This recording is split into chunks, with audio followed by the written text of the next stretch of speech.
பெங்களூர் புறநகர் பகுதியில் அமைந்துள்ள ஜிகினி தொழிற்பேட்டையில் பயங்கர தீ விபத்து ஏற்பட்டுள்ளது. அந்த காட்சிகளை பார்க்கலாம்.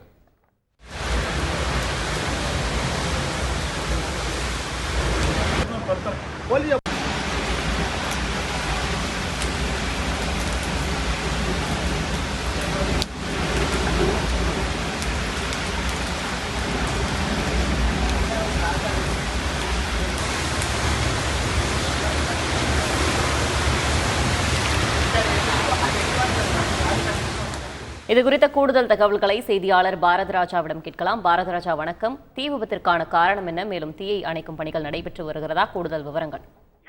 கண்டிப்பாக இந்த சம்பவம் நடந்திருப்பது பெங்களூரு புறநகர் பகுதியில் அமைந்துள்ள ஜிகினி தொழிற்பேட்டையில் உள்ள திண்ணர் தயாரிக்கும் நிறுவனத்தில் தான் இந்த தீ விபத்தானது ஏற்பட்டிருக்கிறது. இன்று காலை 9 மணி அளவில் இந்த தீ விபத்து ஏற்பட்டிருக்கிறது. இந்த ஞாயிற்றுக்கிழமை என்பதால் அந்த நிறுவனத்தில் விடுமுறை, அதனால் யாரும் தொழிலாளர்கள் இல்லை. இதனால் பெரும் உயிர் சேதம் தவிர்க்கப்பட்டிருக்கிறது. அதாவது 9 மணிக்கு தொடங்கிய இந்த தீயானது சுமார் 2 மணி நேரமாக தொடர்ந்து எரிந்திருக்கிறது.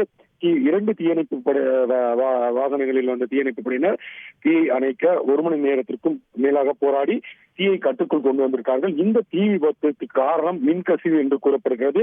இந்த தீ விபத்தில் பல லட்சம் மதிப்பிலான பொருட்கள், அதாவது குறிப்பாக அங்கு கேன்களில் வைக்கப்பட்டிருந்த அனைத்து அந்த ரசாயனங்களுமே எரிந்து சாம்பலாகி இருக்கிறது என்று கூறப்படுகிறது. இதனால் பல லட்சம் மதிப்பிலான பொருட்கள் சேதமடைந்துள்ளதாகவும் கூறப்படுகிறது. ஒட்டுமொத்தத்தில் இந்த விபத்தை பொறுத்தமட்டில் உயிர் சேதம் எதுவும் இல்லை என்றாலும் தீயணைப்பு படையினர் உடனடியாக துரிதமாக செயல்பட்டதால் பக்கத்தில் உள்ள பிற தொழிற்சாலைகளுக்கு இந்த தீ பரவாமல் தடுக்கப்பட்டது. இதனால் பெரிய விபத்தே தவிர்க்கப்பட்டது என்று கூட கூறலாம். நன்றி பாரதிராஜா. செய்திகளை உடனுக்குடன் தெரிந்து கொள்ள உடனே சப்ஸ்கிரைப் பண்ணுங்க.